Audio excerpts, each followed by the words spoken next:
갈라디아서를 통해서 바울 사도가 계속 성도들에게 너희가 왜 복음을 받아들인 이후에 다시 다른 복음을 받아들여 가지고 이전의 신앙생활로 돌아가려고 하냐, 그것을 호소를 하고 있어요. 그리고 오늘은 20절에 내가 이제라도 너희와 함께 있어 내 언성을 높여서라도, 내가 소리를 크게 내어서라도, 너희에게 강하게 이야기를 해서라도 너희를 다시 돌려놓고 싶다. 왜냐하면 갈라디아 성도들이 지금 종이 아닌데 종 노릇을 하고 있기 때문에 바울 사도가 답답한 거예요. 우리는 다 믿음으로 말미암아 하나님의 자녀가 된 줄 믿습니다. 그러므로 우리의 신분은 이제 종이 아니라 하나님의 자녀예요. 왕의 자녀란 말이에요. 그런데 여기에서 보면은 종이 아니라 종 노릇이라고 이야기했어요. 신분이 우리가 어쩔 수 없이 종의 부모를 가지고 태어나면 종으로 태어나죠. 아니면 나라를 빼앗기거나 아니면 재산을 탕진해 가지고 가진 것이 하나도 없으면 종이 될 수밖에 없어요. 그런데 우리의 모든 빚을 대신 탕감해 주셨고, 또 하나님께서, 왕이신 하나님께서 우리를 양자 삼아 주셨고, 그래서 우리는 더 이상 종이 될 이유가 없는데 내가 종이 아닌데도 불구하고 종 노릇을 하고 있다는 거예요. 이것이 우리 삶 가운데 어떻게 긴밀하게 연결이 되는가. 그러니까 이런 성경의 이야기를 해석하고 풀고 이런 것들이 중요한 것이 아니라 이 말씀이 오늘 우리에게 어떻게 적용되고 이것이 내 말씀이 되는가, 이게 중요한 것이잖아요. 성경의 이야기를 깊이 묵상하고 하나님에 대해서 깊이 묵상하다 보면 아브라함의 이야기가 내 이야기고, 아담의 이야기가 내 이야기고, 예수님의 이야기가 내 이야기구나. 그것은 즉 예수님의 고난이 내 고난이고 예수님의 능력이 내 능력이구나, 이렇게 깨닫게 되는 것이죠. 제가 이번 주에 교회에서 말씀을 묵상하고 기도하다가 점심 약속이 있어서 밖에 나갔어요. 근데 이제 운전을 하고 가면서 와이프한테 전화를 하려고 보니까 핸드폰이 없는 거예요. 교회에다가 핸드폰을 두고 온 것 같아요.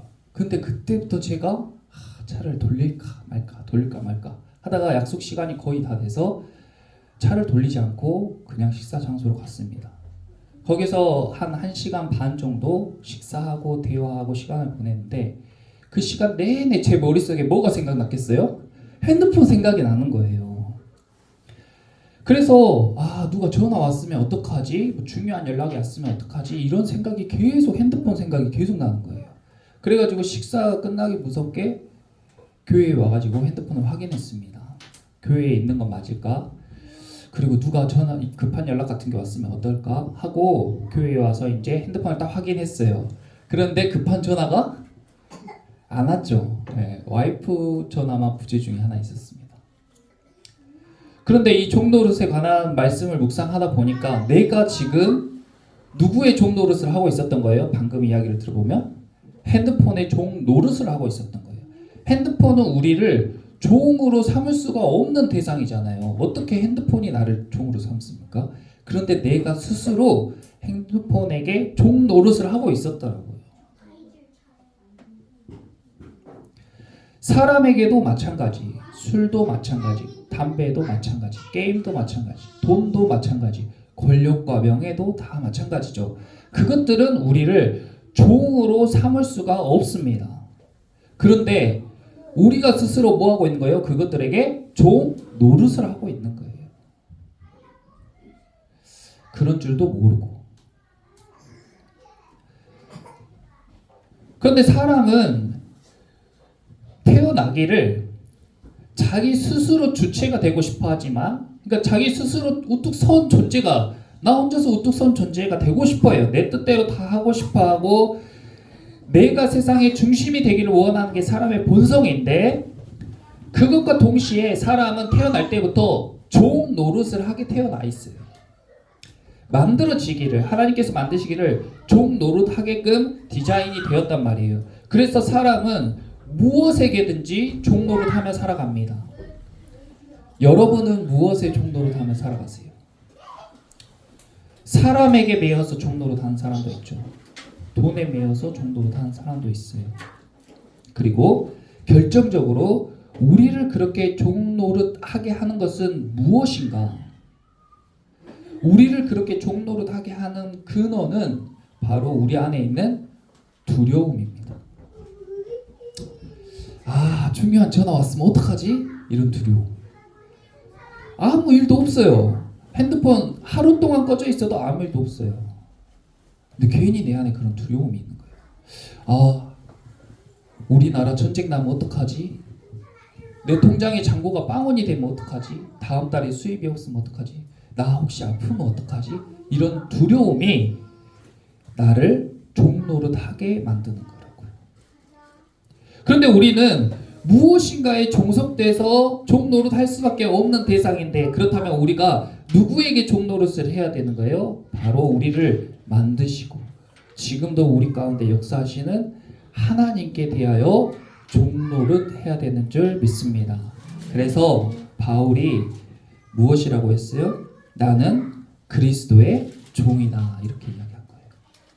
왜 바울이 그리스도의 종이라고 이야기했어요? 자기는 이제 예수님의 종노릇 하기로 작정했다는 거예요. 그리고 그것이 안전하고 평안한 인생이기 때문에 그렇게 하는 겁니다. 엊그제 갑자기 대통령께서 비상계엄을 선포해가지고 깜짝 놀랐어요. 그래가지고 새벽에 뉴스를 계속 시청했고, 그 다음 날부터 생활을 하는데 만나는 사람들마다 그 이야기를 하는 거예요. 그런데 저는 이제 목회자니까 의견을 이야기하지 않고 이제 듣기만 하고 기도해야죠, 이렇게 이야기를 했어요. 뉴스를 보니까 광화문에는 태극기를 든 사람들이 막 몰려서 대통령을 보호해야 된다 하고 있고, 또 여의도에는 촛불을 든 사람들이 빼곡히 모여가지고 대통령을 탄핵해야 된다라고 하고 있어요. 저는 마음속으로 그만 싸웠으면 좋겠다. 서로의 말이 맞다고 싸우고 있는데, 국회의원도 그렇고 국민들도 그렇고, 그것도 일종의 종노릇인 거죠. 거기 있는 사람들은 저는 나쁜 사람들이 다 아니라고 생각해요. 자기들의 신념이 자기들의 뜻대로 되지 않으면 이 나라가 어찌 될 것 같은 그런 두려움의 그 가운데 나왔다고 생각하고, 그리고 우리가 흔히 오른쪽이라고 이야기하는 보수들의 이념과 왼쪽이라고 이야기하는 진보 진영의 이야기들이 틀린 건 아니고, 그러면 그 사람들이 이야기하는 대로 세상이 되면은 그러면 정말 살기 좋은 그런 유토피아가 되냐? 그것이 정치적 유토피아인데, 그렇지가 않다는 것은 아마 국민들이 다 알고 있을 거예요. 그런데 그 사람들은 왜 그렇게 목소리를 높여서 이야기를 하고 있는가? 그것이 일종의 종노릇이다, 그겁니다. 인간은 어쩔 수가 없어요. 스스로 존재할 수가 없는 존재이기 때문에 어딘가에 조직에 귀속돼야 되고 어떤 사회에 있어야 안정감을 느낍니다. 그렇지 않으면 두려우니까 자기가 속해 있는 진영이 그 생각대로 그 환경대로 유지되어야 안정감을 느끼는 거예요. 그러니까 그렇게 다투는 겁니다. 성경에도 똑같아요. 성경에도 오른쪽이 있고 왼쪽이 있어요. 그래서 하나님은 너희가 좌로나 우로나 치우치지 말라고 이야기하고 계십니다. 만약에 이쪽 왼쪽에 있는 사람들이 이야기하는 것은 구체적으로 다 자유를 주고 해체하자는 거예요. 젊은이들이 원하는 대로 살게 해주자는 거예요. 학생들이 원하는 대로 살게 해주자는 거예요. 그러면 그렇게 하면은 정말 살기 좋은 세상, 유토피아가 올까요? 그렇지 않아요. 혼란스럽고 지옥 같은 세상이 됩니다. 성경에 이미 그런 일이 있었어요. 창세기 때에 노아의 시대에 사람들에게 온갖 자유를 다 허용하니까 사람들이 무엇이 죄인지 모르고 자기 쾌락만 쫓아 사는 세상이 되니까 하나님께서 사람을 보셨더니 사람의 마음에 생각하는 것이 다 완악해서 지면에서 다 쓸어버려야겠다고 했어요. 왼쪽에서 이야기하는 것이 다 들어지면은 그런 세상이 올 거예요. 엄청난 혼란스러운 세상이 될 거예요. 그렇다면 오른쪽이 이야기하는 세상, 그런 세상이 오면은 행복한가? 그것은 또 창세기 10장 11장에 바벨탑이라는 사건이 나오는데 아주 강력한 지도자가 나와가지고 전체주의식으로 자기가 생각하는 이념을 모든 사람에게 주입시키고 모든 질서와 모든 이런 행정을 통제하는 사회, 그것이 바로 오른쪽이 이야기하는 사회예요. 왼쪽은 그게 싫다 그거예요. 나를 억압하는 게. 근데 오른쪽은 그렇게 질서가 지켜져야지만이 세상이 평화롭다고 이야기합니다. 그래서 하나님은 바벨탑이 지어질 때에 그 사람들의 모든 언어를 다르게 해서 지면에서 또 흩어버리셨어요. 그러면 우리는 제가 정치 이슈가 있어서 정말 정치 이야기를 안 하는데 정치 이슈가 있어서 이렇게 비유를 한 거잖아요. 오른쪽 왼쪽을. 그러면 우리는 어떻게 해야 되는가? 그리스도의 종이란 어떤 사람들이에요? 하나님의 법과 하나님의 질서, 하나님의 뜻대로 살아가는 거예요. 교회에 나온 사람들, 저 목사님들도 유튜브에서 이쪽 편 들고 저쪽 편 들고 하는데 굉장히 염려가 돼요. 목회자가 이야기하는 것은 성도들에게 그대로 다 영향이 미쳐지는데 그분들이 그렇게 중도를 지키지 않고 한쪽 이야기를 강하게 어필하면 어필할수록 이 나라의 갈등은 심각해지고 하나님의 영광은 가려지는 거죠. 성경에서 이야기하는 것은 우리에게 어떤 대상과 이념의 종노릇 하는 게 아니라 오직 예수 그리스도께 종노릇 하라고 이야기하고 있는 것입니다. 그 종은 인격적으로 무시당하는 종도 아니요, 재산을 다 억압하고 착취당하는 그런 종도 아니고 나를 자녀 삼아주시는 자기 친자녀보다 더 아껴주고 보살펴주는 그런 종이에요. 그래서 바울이 이렇게 호소하면서 자, 너희 다시 돌아와라, 정신 차려라 이야기하고 있는 거예요. 근데 왜 갈라디아 성도들은 그렇다면 다시 다른 복음을 받아들이고 스스로 그렇게 무언가의 종노릇하려 하는가? 8절에 그러나 너희가 그때에는 하나님을 알지 못하여 본질상 하나님이 아닌 자들에게 종노릇하였더니 1 동그라미 하고 하나님을 알지 못하여의 밑줄 그어보세요. 우리는 거의 다 하나님을 압니다. 하나님을 모르는 사람은 거의 없어요. 그런데 그와 동시에 하나님을 아는 사람도 거의 없습니다. 예를 들어볼까요? 대한민국 국민이라면 누구나 다 윤석열 대통령을 알 거예요. 거의 다 알 거예요. 그런데 그 사람에 대하여 잘 아는 사람은 거의 없다는 거죠. 그분이 왜 이런 행동을 했는지, 어떤 의도에서 이런 말을 했는지, 또 어떤 의도로 이렇게 국정을 운영하고 있는지 그분의 마음을 완전히 다 아는 사람은 거의 없을 거란 말이에요. 하나님도 마찬가지예요. 그냥 표면적인 하나님을 알고 있으면서 자기가 하나님을 다 안다고 생각하는 사람들은 하나님이 그게 선한 하나님이야? 홍수로 사람을 다 죽이는 하나님이 선한 하나님이야? 이스라엘 백성들이 자기의 백성이라면서 그렇게 종살이하게 하고 40년 동안 그렇게 광야에서 힘들게 생활하게 하고 자기 자식을 십자가에 못 박혀 죽이게 하는 그런 하나님이 선한 하나님이야? 라면서 비난할 수 있죠. 그런 사람들도 다 자기가 하나님을 안다고 이야기해요.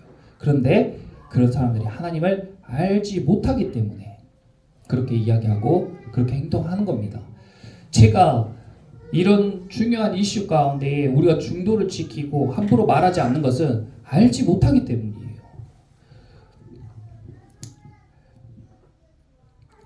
그런데 하나님을 알지 못하기 때문에 하나님이 아닌 자들에게 종노릇 한다고요. 아, 하나님은 비전 없어. 교회에는 비전 없어. 말씀에는 비전 없어. 이 시대에는 돈이 최고야. 이 시대에는 내가 어떻게 성공할지 그것이 중요해.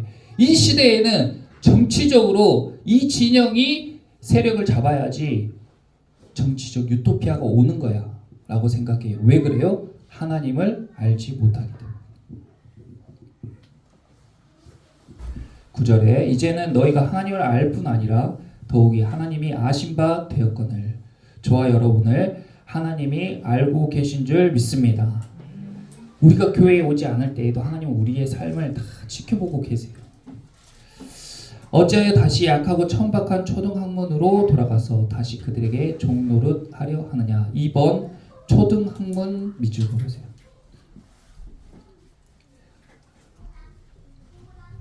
우리가 아무리 유식해 보이고 아무리 좋아 보여도 그것은 초등학문이에요.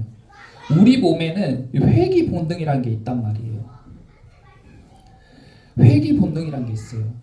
복음을 듣고 뜨거워진 가슴으로 예수 그리스도를 우리 구주로 영접하고 주님의 보혈의 능력으로 교회에 나와서 은혜를 받고 회개하고 눈물 흘리면서 다시 나는 그리스도인으로 잘 살아볼 거야 라고 다짐하지만은 우리한테 회귀 본능이 있다. 다시 돌아가고 싶어. 종살이 하고 싶어. 그것이 내 마음에 안정을 주는 것 같으니까. 내 안에 두려움이 아직도 여전히 남아있으니까. 근데 우리는 그것을 이겨내기까지 계속 씨름을 해야 되는데 자석에 끌리듯이 옛 사람으로 막 이렇게 끌려가는 것을 이기려고 씨름을 해서 자꾸 하나님 쪽으로 우리가 계속 의지적으로 붙어 있어야 된단 말이에요. 포도나무의 가지가 젖붙임을 받아야 열매를 맺듯이 하나님께 붙어 있으려고 계속 우리가 애를 써야 돼요. 가만히 있으면 우리는 본능적으로 떨어져 버려요. 이런 회귀 본능이 있어요. 초등학문으로 돌아가고 싶어하는 마음이 있어요. 예를 들어서 언제까지 그러면 우리가 씨름을 해야 되냐? 언제까지 우리가 씨름을 해야 되냐? 스프링이 있잖아요. 스프링이 이렇게 잡아당기면 쭉 늘어났다가 놓으면 팅 하고 돌아가잖아요. 이만큼 우리는 다시 예전으로 잘 돌아가요. 스프링을 잡아당기면 팅 하고 돌아간단 말이에요. 그런데 이것을 어느 정도 잡아당기면 어떻게 돼요? 스프링이 더 이상 돌아가지 않는 시점이 있어요. 스프링을 쭉 늘렸다가 어느 지점까지 늘리면 이게 다시 돌아가지 않고 그 모양 그대로 돼요. 그때까지 씨름을 해야 돼요. 낚시꾼들이 낚시를 합니다. 낚싯대를 딱 던져가지고 물고기들이 먹기 좋은 미끼들을 딱 바늘에 걸어서 바다에 던져요. 그것을 바닷속에 던져 놓으면 물고기들이 와서 그것을 탁 물잖아요. 먹이를. 딱 물었는데 입에 뭔가 착 걸리는 순간 아차 싶은 거예요. 아 뭔가 잘못됐다. 그리고 도망가려 하는데 어떻게 해요? 잘 안 도망가지는 거예요. 낚시꾼은 이제 낚싯대를 이렇게 들어올려요. 그러면 이 탁탁 바늘에 이게 딱딱 당겨지니까 아프니까 딸려 올라가는 거예요. 물고기가. 딸려 올라가면 어때요? 아픔이 좀 덜하죠. 그 우리 삶은 똑같은 거예요. 당장의 눈앞의 두려움이나 염려나 걱정을 해소하기 위해서 이렇게 당겨지는 걸 알면서도 거기로 간단 말이에요. 가다 보면 어때요? 결국에 바다 밖으로 팍 나오는 순간 그 물고기는 횟감이 되는 거예요. 그러면 우리가 어떻게 해야 돼요? 말씀 가운데 무엇이라고 이야기하고 있습니까? 씨름하라는 거예요. 입술이 찢어질 것 같아도 계속 씨름하라는 거예요. 딸려가지 말고. 내 삶에 고난이 오고 잠깐 역경이 오더라도 이겨내라는 거예요. 그리스도와 함께. 그래서 이걸 계속 당기죠. 낚시꾼은 나를 끌어당기려고 하고 물고기는 다시 물속으로 들어가려고 하고. 언제까지 해야 돼요? 입술이 터져서 바늘이 빠질 때까지 해야 돼요. 그러면 자유가 오는 거예요.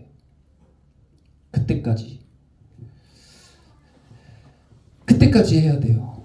10절에 너희가 날과 달과 절기와 해를 삼가 지키니 3번 3동그라미 하시고 날과 달과 절기와 해를 삼가 지키니 참 이 사람의 종노릇이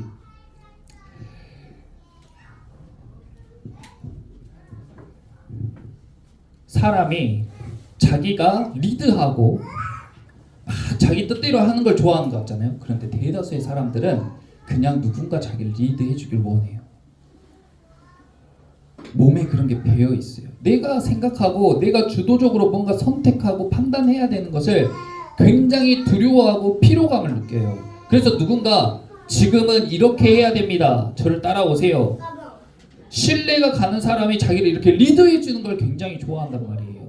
신앙생활 할 때에도 뭔가 우리에게 주님이 자유를 주시고 너희가 스스로 말씀을 보고 기도하고 이렇게 해서 답을 찾아가라. 이런 걸 굉장히 힘들게 생각하고 피곤하고 두렵게 생각해요. 그리고 그냥 목회자가 여러분 이렇게 하세요. 네 하고 따라가는 걸 좋아한단 말이에요.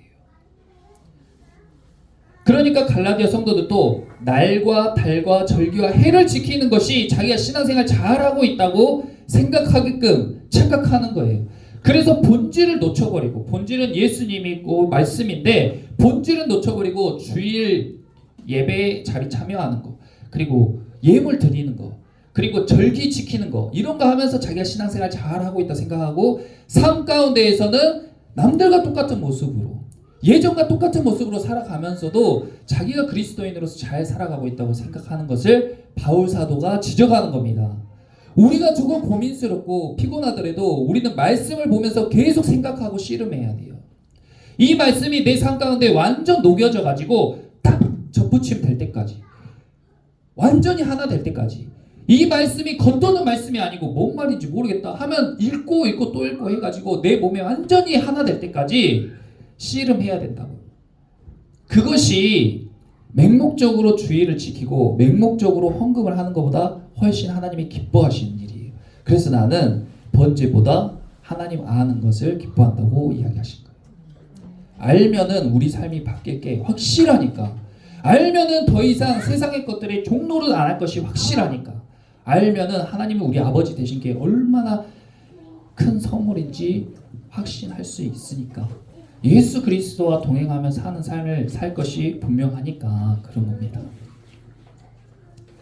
그러면서 이제 바울이 예전 이야기를 해주는 거예요. 12절에 형제들아 내가 너희와 같이 되었은즉 너희도 나와 같이 되기를 구하노라. 신앙생활을 처음 하면요, 목회자가요, 성도들 조마조마해요. 왜냐하면 갓 태어난 병아리 같고, 그리고 갓 부화한 달걀 같기 때문에 조금만 실수하면 깨져버리고, 좀만 부주의하면 죽어버리는 생명처럼 보살펴 줘야 되는 존재예요. 그러니까 바울이 처음에 갈라디아 성도들과 같이 되었다는 거예요. 야, 너네 그런 거 잘못됐어 하고 지적하지 않고, 갈라디아 성도들이 하는 문화가 잘못된 게 있더라도 똑같이 따라줬다는 거예요. 처음에는 내가 그렇게 해줬잖아. 너희 신앙이 성장할 때까지, 너희가 너희 신앙이 안정될 때까지 내가 너희랑 같이 이렇게 너희와 같은 모습으로 이렇게 생활했잖아. 그러니까 이제는 너희도 나처럼 되기를 원한다. 옛날로 돌아가지 말아라 제발. 내가 그렇게 너희를 변하게 하려고 했었는데 어떻게 이렇게 허망하게 도망가 버리냐. 교회에서 그렇게 보살피고 성도들을 조마조마하면서 예배 참석시키고 예배 드리게 하고 봉사도 하게 하고 떨리는 마음으로 그렇게 막 해도, 몇 년 동안 그렇게 해도 너무 허무하게 세상으로 다시 돌아가 버리는 거예요. 그 성도들이 어떤 성도였냐면 처음에 13절에 내가 처음에 육체의 약함으로 말미암아 너희에게 복음을 전한 것을 너희가 아는 바라. 바울이 육체의 약함이 있었는데 성도들이 업신여기지도 않고 오직 나를 하나님의 천사와 같이 또는 그리스도 예수와 같이 영접하였도다. 너희의 복이 지금 어디 있느냐. 성도들이 목회자를 섬기는 것을 보고 불편해하는 사람들도 많이 있습니다. 그런데 바울은 그것이 갈라디아 성도들의 복이라고 이야기하고 있어요. 왜냐하면 그것이 예수 그리스도를 섬기는 것 같고 하나님을 섬기는 것 같다고 이야기하기 때문이에요. 그 본질이 중요한 거죠. 근데 갈라디아 성도들이 그렇게 볼품없는 바울을 극진하게 섬기고 대접하고 그렇게 했던 때가 있었는데 지금은 어때요? 둘이 원수지간이 되게 생겼어요. 여러분도 지금 저랑 사이가 좋죠. 근데 우리 중에 이런 일이 일어나지 말라는 법이 없는 거예요. 나중에 이런 일 생기면 꼭 갈라디아서 4장을 기억해 주세요. 그래서 너희가 나한테 눈이라도 빼줄 것 같은 그런 성도들이었는데 지금은 내가 바른 말을 하니까 너희랑 원수가 됐냐 이거예요. 갈라디아 성도들이 듣기가 싫은 거죠. 자기가 틀렸다고 하는 말을.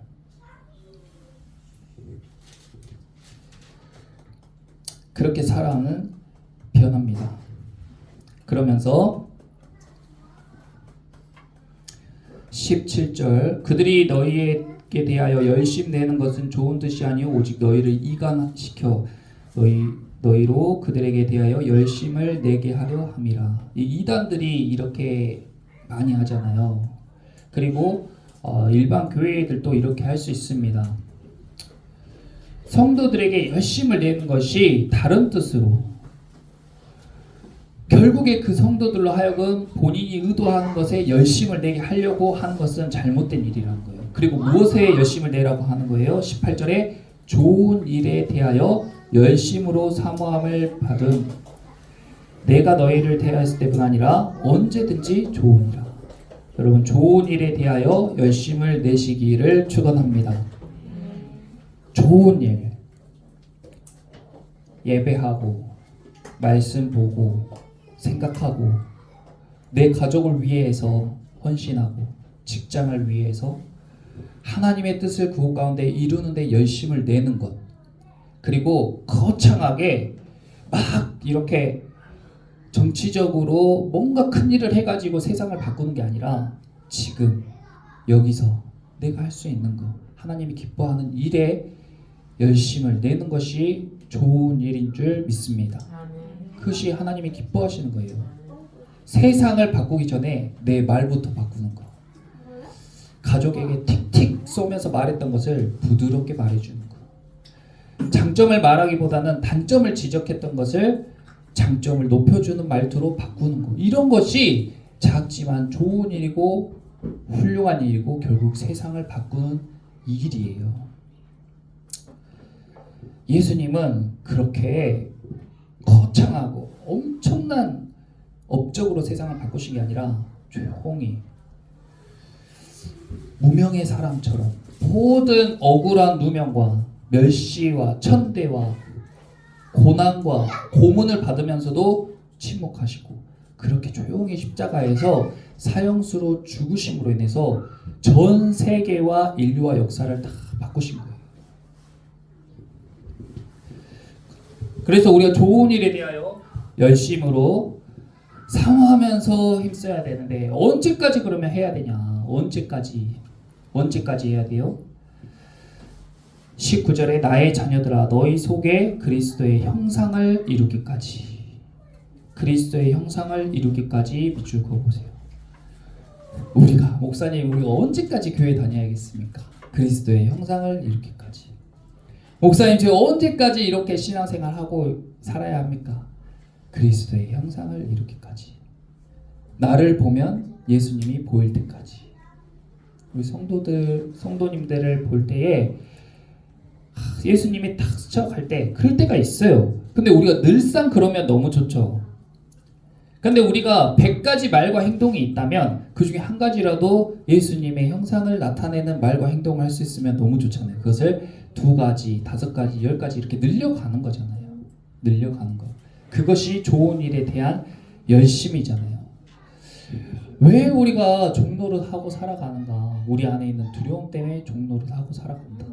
하나님을 알지 못하기 때문에 종노릇하며 살아가요. 저는 여러분이 무엇에 종노릇하며 살아가는지 알지 못해요. 제가 엊그제 내 핸드폰에 종노릇하며 살았네 깨달았던 것처럼 여러분도 여러분 삶 가운데 깨달으시기를 축복합니다.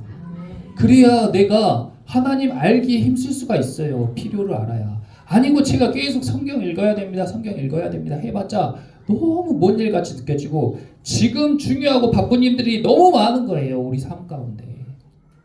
그러니까 내가 필요를 느껴야 행동을 할 수가 있다고요. 그리고 예전에 내 경험과 내 습관, 내가 자라온 그 환경에서 젖어온 나의 모습, 내 옷, 그 초등학문을 벗어버리고 그리스도 예수로 옷 입으시기를 축복합니다. 그리고 날과 달과 절기 이런 것들 형식에 얽매이지 말고 사람들의 시선에 얽매이지 말고 소문이나 풍문에 얽매이지 말고 뉴스와 미디어에 휘둘리지 말고 예수님 바라보면서 사시기를 축원합니다. 우리는 예수 그리스도를 믿으면 부자 되고 예수 그리스도를 믿으면 삶이 늘 행복하고 아프지도 않고 문제도 안 생기는 그런 게 아니에요. 그런 게 아니에요. 성경에 있는 이야기는 그런 게 아니에요.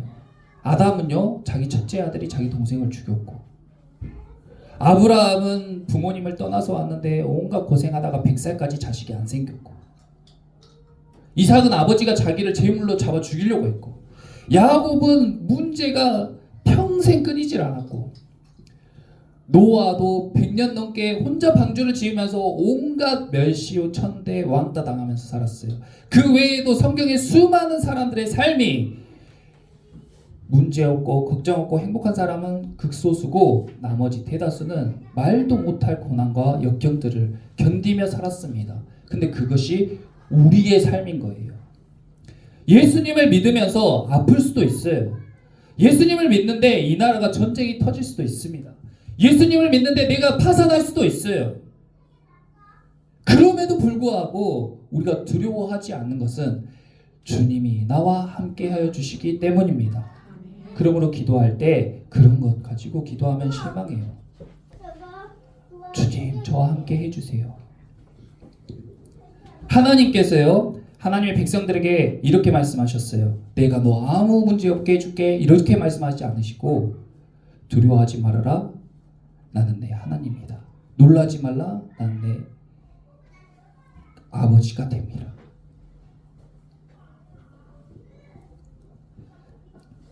모든 환난 가운데 너를 지키는 자야. 그러니까 걱정하지 마. 근데 너희가 진짜 두려워해야 될 것은 무엇이냐? 바로 하나님과 관계가 끊어지는 거예요. 아담이 죄를 지으면서 다른 거 죽겠다고 했는데 안 죽었어요. 오래오래 잘 살았어요. 아프지도 않았어요. 그런데 왜 아담의 인생이 불행해요? 하나님과 관계가 끊어져 버렸기 때문에. 우리는 너무나 그것에 익숙해서 내가 하나님과 관계가 끊어진지도 모르고 살아가는 그런 시대에 살아가고 있지만, 하나님을 알게 되면 하나님과 접붙임된 것이 얼마나 감사한지, 그리고 이거 끊어지는 것이 말할 수 없는 고통이라는 것을 깨닫게 되는 거예요. 그러므로 세상에 무슨 난리와 소문이 있더라도 흔들리지 마시고 치우치지 마시고 말씀 안에서 하나님 바라보면서 예수님 의지하며 살아가시는 저와 여러분 되시기를 축원합니다.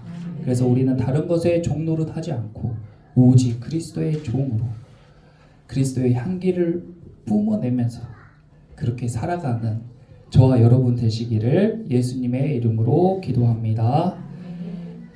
기도하겠습니다.